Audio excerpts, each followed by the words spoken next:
Hey guys, it's your guy in the chair here, and look, week 9 is wrapped up. We are moving on to week 10, and my overall record so far is 79 and 57. I had to double check on that, just didn't want to give you guys a wrong number, but I'm 79 and 57, looking pretty good so far, and I want to continue to improve on that. So let's get into these picks. All right, so for our Thursday night matchup, we got the Panthers and Falcons. And look, this first matchup was very fun. We got to see a DJ Moore Hail Mary TD, which if you own him in fantasy, that either helped you or, gave you a good standing in your, matchup or whatever. But either way, look, the first matchup was pretty fun. I don't know what this second matchup has for us. I hope it's as fun as the first one was. It'd be really nice because that'd be good for the Thursday night games. Because so far, I can't really say these Thursday night games have been very entertaining at some point. I think the best one is either the Chiefs and Chargers or Ravens and Bucks, and it's probably the Chiefs and Chargers for sure. But look, this matchup, I think, the Falcons got their guy back. They got Cordell Patterson. Cordell Patterson, by the way, is an absolute stud. He's a baller. I've been very disrespectful against that man. I didn't know. I thought age would catch up to him. I guess he's getting younger the older he gets. I don't know what that's about. He's got the Benjamin Button disease. Whatever. It's working for him. This guy's an absolute baller. And look, the Panthers actually had to bench P.J. Walker last week. And let me explain something to you, Carolina. Baker Mayfield's not better. He's not better at all, so please don't make that a permanent thing. Don't put Baker out there. Please put P.J. Walker back in the game. Give the kid another chance, or give him as many chances as possible, or put Sam Darnold in the game. Please keep Baker out of these football games, mainly because I need DJ Moore to actually be productive in fantasy. But look, either way, like I said, the Falcons got their guy back. The Panthers just look like a train wreck, especially after last week's loss. And like I said, this is a divisional game. They can be competitive. I think this will be one of the more competitive Thursday night games that we've gotten all season. But I still have the Falcons pulling this one out 23-17. All right, and for our 9:30 Sunday morning game, we have the Seahawks and Bucks. And look, Gino, I am so sorry. I continue to write you off, and you just continue to prove me wrong, brother. So look, I'm going with you this week. Now, I hope that this isn't some little jinx, and just because I keep picking against you, you're winning, and when I finally decide to pick you, you're going to decide to stink it up. But I don't think that's the case, man. Geno Smith has been balling all season. This has just been a superb performance from this guy. He's honestly in the running for comeback player of the year. I mean, this dude has been absolutely phenomenal from the start of the season to right now, man. I mean, this is incredible football we're seeing from Geno Smith, something very unexpected that I'm seeing from the Seahawks in general. All of their rookies are balling, man. I mean, they just have a very good team over there. Pete Carroll is showing that he is not the old crackhead, not old crackhead, but old kook. I never thought Pete Carroll was a crack. Well, sometimes he has crackhead antics, but Pete Carroll is showing us he's not the old kook that we thought he was, and he's actually just coaching the hell out of this team. They're looking very good, and look, they're playing the Bucks, who I thought would look a little bit better against the Rams last week, but no, they still look the same. They still look very lost, and they just lucked up and was able to win, and that just helped me with my picks. But look, the Bucks are just not impressive at all, and I know the Seahawks can lock them down. I just know it's going to be a long day. The way the Seahawks have been playing, they come in there every day. They come to play every Sunday with a purpose, and the Bucks just haven't found their purpose, and the Seahawks have way too much purpose on their side. So, yeah, I got the Seahawks winning this one 26-17. Gino, don't let me down, brother. Don't let me down. Don't try to stink it up now because I'm picking you. I'm writing you in. I'm not writing you off anymore. I am writing you on. Get the win. Right, so next up we got the Lions and Bears, and look, Lions and Tigers and Bears, all right, whatever. But either way, we got the Lions versus the Bears, and look, Justin Fields, another guy just balling week to week. Since week 5, he's just been an absolute stud. The kid has just been lighting it up out there on the football field. He's got Chase Claypool, and I honestly think that'll help the Bears offense. Look, this kid can make something out of nothing, and he's been doing that these last few weeks, or like I said, since week 5. And look, the Lions defense, while albeit they did come off a very impressive win against the Packers. For the Packers, it was a very bad loss, but for the Lions, it was a pretty impressive win just to shut. I'm going to say, yeah, they shut Aaron Rodgers out, man. They made him look really bad. They made Aaron Rodgers look not like Aaron Rodgers, and that's, very rare for the Lions. The Lions have never done that before. This is the very first time it's ever happened, so that's the sign for the beginning of the end for the Packers, but we're going to get to them later. Look, the Lions defense, just for me, just gives up too many points. Not regarding last week. Last week, they just shut the Packers out. But other teams that they play, they just give up way too many points. I think Justin Fields is on a crazy hot streak, man. And the Bears offense, they're looking really good as far as Justin Fields is concerned. Like, he is making them look very good. He is just trying to do anything he can to improve week by week. I'm liking the progress, and I'm ready to pick the Bears to win this one 34-31. Look, the Lions can win. Amon-Ra St. Brown will probably have a much better week this week. This will probably be a high-scoring game. Well, yeah, look, my prediction is 34-31. But Jared Goff and Justin Fields. Justin Fields is showing me that I got to pick him, man. He's showing me that this is the matchup that they're going to pull out. They're going to win this one. And so, yeah, let's go Justin Fields. All right, so next up we got the Vikings and Bills. And look, Josh Allen, I'm just going to say it. You're going to make me say it. I don't care that you hurt your elbow. If you know that meme, then you know what I'm referring to. If not, then I just look completely stupid. But look, either way, you got the Bills playing the Vikings, and it is a possibility that Josh Allen could possibly be out on Sunday. With that being said, look, I make these videos on Wednesday, and I normally post them like Thursday or Friday, mainly on Thursdays. But look, if I have to pick today because I'm making the video today, and based off the information, I'm still going to go with the Bills because I think Allen kind of finds a way to tough this elbow thing out. Now, the severity of his injury or the significance of his injury can really determine what he would even look like on Sunday playing on a hurt elbow because he has to throw the ball. I'm not sure if it's on his throwing arm or not. I think it is. But look, his elbow is hurt. His status is up in the air as of right now, as of today, November 9th on Wednesday. I want to pick the Vikings, but the Bills have just been so embarrassing these last 2 weeks, even against the Packers, because they were really supposed to step on their skulls. Like, it was supposed to be a worse game, a worse, scored game than it was against the Packers. And then, of course, they had this very abysmal loss against the Jets. And now, they play the Vikings, and the Vikings can pull out a win, but it's like, I don't know. It's very hard. If Josh Allen's not playing, like if he wasn't playing, yeah, I'd probably go with the Vikings here, but I'm still going to go Bills. I can change this. I can change this if I want. I'm going to go Vikings. I'm going to pick the Vikings. That's a lot. No. I'm going to go Bills. Yeah, the Bills have a lot. The Bills in general have a lot to prove. They need to open up that offense either way. I understand Case Keenum is going out there, but it's Case Keenum versus Kirk Cousins. And Case Keenum at one point did, take Cousins' job. So we'll see what I think. Case Keenum at one point, showed up Kirk Cousins. So, anything is possible. So I'm going to go with the Bills here, 27-21. All right, so we got the Dolphins and Browns. And look, this is the last week before we see I'm not sure if it's a long-awaited return for a lot of you, but it's a long-awaited return period where the Browns get Deshaun Watson back next week, and we get to see what that's all about. But as of now, this is their last week with Jacoby Brissett as their starter, and because of that, and, just because the Browns aren't really equipped to stop this Dolphins offense, they're going to lose. So, but, on the Dolphins end, they're very explosive. Tyreek Hill could possibly go for 2,000 yards this year, and that's just ridiculous. You have Jalen Waddle, and like I said, as long as Tua is their quarterback, the Dolphins can win games, man. The Dolphins are really good. The Dolphins are playing phenomenal football. Not the defense. The offense is playing phenomenal football. The defense gives up a lot of points, and Nick Chubb's probably going to run all over them this week, but either way, I got the Dolphins winning this one 30-20. Like I said, it's the last week before the Browns get Deshaun Watson back. If anything, normally when it's, those type of scenarios, the team just looks really bad the week before. I doubt the Browns come out and have some miracle win against the Dolphins unless somebody gets hurt on the Dolphins. But as long as Tyreek, Tua, and Waddle are there, no, it's going to be a long day for those Browns. So 30-20, and Deshaun Watson, you're next, bud. We're waiting on you. All right, so next up we got the Titans and Broncos. And look, the Titans played a pretty good game against the Chiefs, man. I said it. Vrabel normally has a good plan against them, man. He normally makes out for some very legendary games. I'm glad Sunday night was a good one. And the Titans continue to show that even with Malik Willis, as long as Derrick Henry and Vrabel are the two guys, making decisions, the Titans will be all right. And like I said, they're playing Broncos country this week, so they're going to go ahead and ride in there and ride out with a victory because I don't have any faith in this Broncos team whatsoever, man. Look, I don't know what the Broncos could look like off the bye. Maybe they come in and they play just phenomenal football again, but I highly doubt it. They're just too beat up at running back. It's just the committee at running back scares me. Cortland Sutton's a dud, and Jerry Jeudy's doing his best to make whatever is capable of this offense. Dolch is pretty good as well, but like I said, I just don't have much faith in any of these guys, so I got the Titans winning this one 24-21.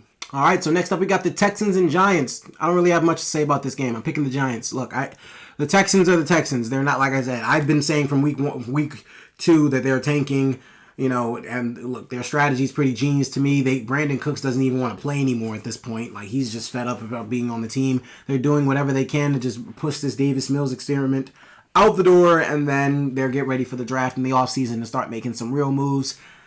The Giants are going to win 27-21. It's as simple as that. Giants win. All right, so next up we got the Jags and the Chiefs. And look, I'm going to be quick. The Jags did get an impressive win because I did not think they beat the Raiders. The Raiders stink. We'll get to that in a little bit. But they're playing the Chiefs. The Chiefs are just too big, too strong, too fast, and too Mahomes magnificently filled with Mahomesness and whatever other adjectives you want to use with Mahomes' name. They got Mahomes. It's the Jags. The Chiefs are winning 33-24. It's as simple as that, guys. All right, so next up we got the Saints and Steelers. And look, this matchup kind of confuses me. Well, in the sense of I don't know who to pick because, well, TJ Watt is coming back. And I know TJ Watt is a game changer for the Steelers. Like, he makes a big, significant difference. And the way Justin Houston was eating up Andy Dalton on Sunday or on Monday, I can only imagine what TJ Watt would do in his return. Now, with that being said, the Steelers' offense absolutely sucks. It doesn't matter if you put Kenny Pickett back there or Mitchell Trubisky. Either way, it's not going to go well for you. Now, the Saints' offense, however, look, Olave is very good. They just need to find an identity, some sort of what they can do consistently. Because it's like sometimes the run game goes well, sometimes the pass game goes well. They got to find something consistently to do. Now, like I said, with TJ Watt being back, that's the only thing that makes this game hard for me to pick because I was going to pick the Saints. But for whatever reason, I think the Steelers they're coming off a bye week. They're trying to figure out, what their identity is going forward as far as the offense goes. They need to figure out a way to get down the field and put up points. They are going to use the strategy of, lessening Najee Harris's carries and putting in the backup. We're going to see how that goes. Hopefully, and they're exploring targets for more George Pickens. So we're going to see how that goes, and hopefully that helps the Steelers. I don't know. Look, with TJ Watt being back, I know he's a very big game changer. You saw the evidence in week 1 against the Bengals, how much of a difference TJ Watt being on that field makes for the Steelers. And because that is the factor, I'm going to pick the Steelers to win this one 24-23. I think they just come off the bye week with a plan, and I think they executed to a very good extent. Yeah, with TJ Watt out there. TJ Watt's not out there. Ain't much hope for them boys. All right, so next up we got the Colts and Raiders. This kitchen's not the same without you. It's just a greasy spoon. Just a greasy spoon without you. And look, I don't know what to say about this game because, first of all, well, I'll say this. The Raiders suck. The Raiders are just very disappointing. I didn't think they'd make playoffs, but I didn't think they'd be this bad. They are wasting Davante Adams' time. They are wasting very good performances from Davante Adams. It makes no sense how they're losing these games. It's just not making any sense to me. Darren Waller can't stay healthy. Derek Carr is looking like he's regressed. It's just looking like a big mess over there in Las Vegas. And the Colts aren't any better. They have fired their head coach. They have fired their offensive coordinator. I believe they're putting a new offensive coordinator in. They brought in Jeff Saturday, which he hasn't even coached a professional game before in his life, so that's a hell of a hire. I'm not sure what to think about that. The only reason I'm picking the Raiders is because they're at home. I don't really know what to make of this game. I don't know what to make of these two teams. Now, the Colts, on the other hand, I think what they're doing is they just hired Saturday because he is somebody that cares about the Colts organization. And he, honestly, I guess will do everything he can to rally these guys up for the rest of the season. I don't know. I think the Colts should just chalk it all up. Because, look, you're in a position where this is a very good quarterback class, and you're in a position to get a good quarterback. So why even, like, the Matt Ryan experiment failed. Don't even worry about it. Just use Ellinger for the rest of the season. See what Saturday can do, which I think that is what they're doing. But tank. Don't try to win. There's no point. Don't try to win. And honestly, don't play Jonathan Taylor. Just let Jonathan Taylor sit out for the rest of the season, too. Granted, I understand those people who are watching this and have him on fantasy saying, what? Why wouldn't you do that? That's fucking stupid, blah, blah, blah. I didn't pick him, so that's on you guys. I didn't pick Jonathan Taylor. I knew to stay away from that scenario this year. I didn't know what the heck was going to happen, but I knew it wasn't going to be anything favorable for me winning a fantasy championship. But, look, I'm going to pick the Raiders here. Like I said, just because they're at home. They're not really giving me any faith in the team at all. They're at home, though. And this is Jeff Saturday's first game in the NFL. Now, granted, he could come out and do whatever the hell he wants and surprise and shock the world because there's no film on what Jeff Saturday ran offense or defense even looks like. There's nothing. A Jeff Saturday team, there's no film on that. So, I mean, except for high school and, when he coached that. But, look, I got the Raiders winning this one 27-24, and I'm not very confident in that. I wouldn't be surprised if the Raiders lost because, like I said, they really have given me no hope. The only reason I'm picking them is because they're at home. I have no hope in them other than that. Just the fact that they're at home. Home field advantage. Hopefully that helps them because it really hasn't in any other games this season.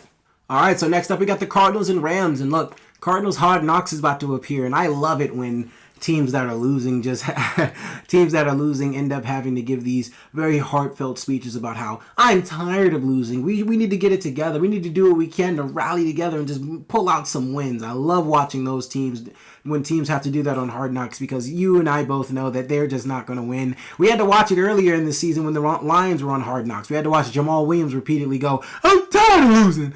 I'm tired of it. And honestly, I was tired of you giving that speech, bro, because I'm just sitting there watching like, yo, y'all are going to have a losing season. But you have to, you're a professional player. You have to spread faith. I understand that. Do what you got to do, brother. But the person who was doing it in this case was Buda Baker for the Cardinals. That's where this whole story is going.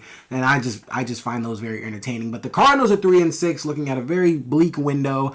Not really against the Rams, just a bleak window as far as their schedule goes. Like, they just need to pull out wins at some point. I think they turn it around this week because the Rams stink. It's as simple as that. Matthew Stafford's in concussion protocol. I don't know who the backup is for the Rams, but I know it ain't anybody that's going to save this Rams offense at all and make it look any better than it has in the past 9 weeks of football, man. Look, the Rams are just going to come out and do whatever they can to, stay in the game, I guess. The defense, however, has done everything they possibly could. It's really not on them. It's really on this offense. It's just looking very stale. Sean McVay can't figure out how to input anybody other than Cooper Kupp. It's literally just Cooper Kupp show over there. That's what I said. Week by week, it's just the Cooper Kupp show. The Cardinals really got to get it together and pull out a win. And I just have no faith in the Rams either. So, I'm going to go ahead and pick the Cardinals to win this one 24-20. All right, so next up we got the the Cowboys and Packers. Look, This kitchen's not the same without you. It's just a greasy spoon. Just a greasy spoon without you. I just want to get this off my chest before I get into, whoever I'm picking for this game, which is kind of got to be obvious because there's no way in hell I can pick the Packers. But the whole thing with Aaron Rodgers, I'm just seeing too much Aaron Rodgers slander, saying he's just washed, he's this, he's that. First of all, the Packers put themselves in this hole because for years, Aaron Rodgers has been begging them, asking them, give me a receiver, give me a receiver, give me a receiver. And they give him anything but. They even played a big joke on him, April Fool's joke. I'm pretty sure that draft was in April when they drafted Jordan Love. They did an April Fool's joke on him, and they even drafted his backup, and he gave them 2 MVP-worthy seasons after that, so that made them look absolutely stupid. And so the Packers and Aaron Rodgers have been playing this back-and-forth game of trying to one-up each other on how stupid, not really Aaron Rodgers, but the Packers have been one-upping themselves on how stupid they could possibly be, and Aaron Rodgers is looking at them like, guys, you guys are just stupid. So the inevitable was bound to happen. This was going to happen one way or another because they never got Aaron Rodgers what he kept asking for. Aaron Rodgers on any other team in the league is going to, succeed, in my opinion. Give the guy receivers. Give the guy some talent. Aaron Rodgers is a baller, surrounded by ballers. And look, I understand that, people are saying Lamar Jackson is different, though. That's a mobile quarterback. Aaron Rodgers is straight pocket presence. He needs receivers or he's not going to be able to succeed.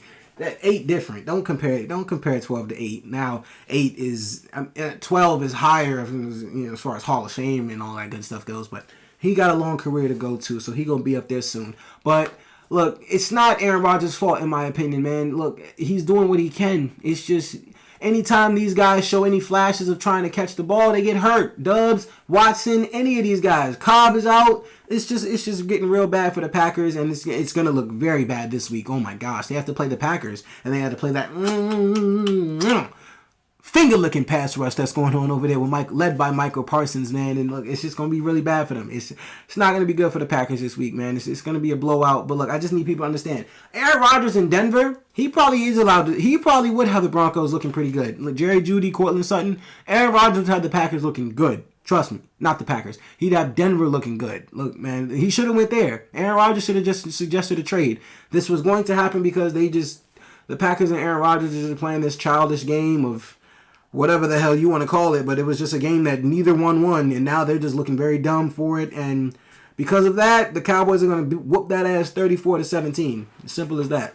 All right, so for our Sunday night game, we got the Chargers and Niners, and look, while the Niners are going in this direction, steadily going up, the Chargers are going steadily back down in that direction just because they are getting hit with so many injuries. They are looking very depleted, and they are at this point needing a cry for help, or they're sending a cry for help because they're just looking really bad. Like, it's not like they got to win, but last week against the Falcons, but that's because Mariota showed he really didn't want it, and they scraped out a win. They did what they could, and they scraped out a win, but it's not going to be good this week. The Niners are coming off a bye week. They are getting healthier and healthier, and that defense is going to eat the Chargers offense alive. I'm not sure what the Chargers offense is going to be able to do on Sunday because it's just not going to look good. Nick Bosa is going to tear Justin Herbert a new gross. Excuse me. He's going to tear Justin Herbert a new one, man. It's going to get really bad. God. I don't know what's going to happen. I'm scared. I'm honestly scared. I'm scared for Justin Herbert, bro. He might get hurt. He might get sacked at least like 6 or 7 times, bro. It's going to be bad. The Chargers have a long night ahead of them. I'm hoping Justin Herbert can do enough maybe in garbage time to make the score look salvageable, but other than that, it's going to be a really rough game for them, and I got the Niners winning 30-20. All right, and last but not least, for our Monday night game, we got the Commanders and Eagles. I'm not wasting my time on this. It's the Eagles. Whoop that ass. Simple as that. Stay undefeated. Keep going. Whoop that ass, Eagles. Fly, Eagles, fly. Go, Eagles, go. Whatever the hell, just make sure the Commanders are no more after Monday. Whoop them so bad they sell the team. Whoop them so bad they gotta cut to another game. They don't even want to put the game. They don't even want to continue coverage of Monday Night Football no more. Whoop the Commanders that bad for me, please. I got the Eagles winning this one 37-14. Yes, y'all are getting whooped on Monday night. Can't stand watching no Commanders football. It shouldn't even be a thing. All right, guys, and those are my picks for Week 10. Look, let me know in the comments below what you think. Let me know what your biggest upsets are, what your biggest blowout is. It's probably the Eagles and Commanders, just like mine is. But look, either way, guys, thank you so much for watching. I really appreciate it. This is your guy in the chair. More content coming to you soon.